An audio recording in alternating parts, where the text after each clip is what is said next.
ভাল্লুকের বুদ্ধে অনেক প্রোটিন এবং এনার্জি রয়েছে, যা সাহারা মরুভূমিতে টিকে থাকার জন্য যথেষ্ট। অনেক বিপজ্জনক স্থান থেকেও চুরি করে ধরা খেয়ে বেঁচে ফিরেছি। অতীতের চুরি বাটপাড়ি চেষ্টামি বাদ দিয়ে আমি এসেছি সাহারা মরুভূমিতে। আমি আপনাদের দেখাতে চাই হানিমুনে এই সাহারা মরুভূমিতে এসে যদি হারিয়ে যান কিভাবে চুল পাকনামি করে বেঁচে থাকবেন।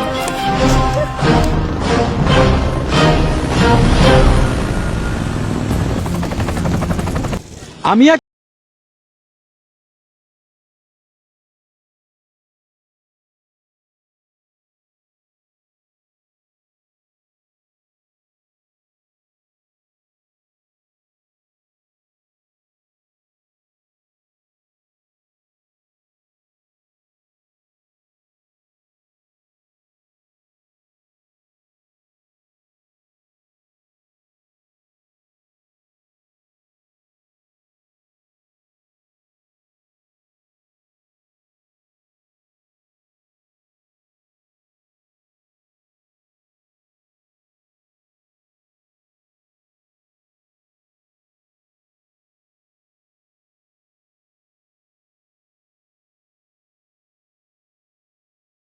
এটা ভাল্লুকের গু।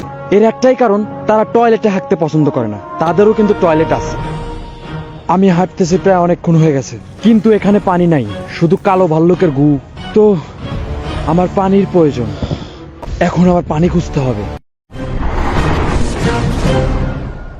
তা মরুভূমিতে আপনারা একটা জিনিস খেয়াল করবেন, মরুভূমিতে পানি খোঁজার একটা নিয়ম হলো, আপনারা যেখানে দেখবেন যে বালি খুবই শুকনা, সেখানে আপনার পানি পাওয়ার চান্সটা খুব বেশি। তো আমরা এইখানটাই পানি খুঁজবো, দেখা যাক আমরা পানি পাই নাকি।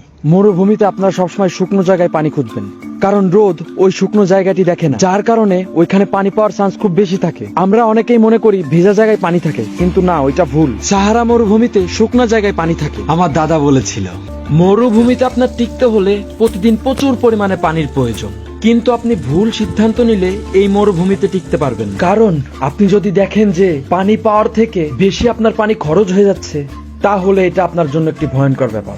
তো পানি খোঁজা বাদ দিয়ে আমি একটা সিদ্ধান্ত নিয়েছি, আমি এখন মূত্র বিসর্জন করব। তা আমি এই মূত্রটা ধরে, এই মূত্রটা আমার খেতে হবে। মরুভূমিতে বাঁচতে হলে আপনার সর্বোচ্চ দিয়ে ট্রাই করতে হবে। কিভাবে আপনি বাঁচতে পারবেন? যখন আপনি পানি পাবেন না, তখন আপনাকে নিজের মূত্রই খেতে হবে, কোনো ব্যাপার না। আমি আমার এইটুকু মূত্র ধরতে পারছি, তো আমি এখন এটা খাবো। বাঁচতে হলে আপনার খুব পানির প্রয়োজন। আপনারা যারা ঢাকার শহরে থাকেন, পানি কিনে খান, তারা নিজের মূত্র খাবেন, শরীরের জন্য উপকার, টাকাও বাঁচবে। মূত্রের স্বাদটা খুব দারুণ ছিল। আপনারা বাসায় থাকলেও মূত্র খাওয়ার অভ্যেস করবেন।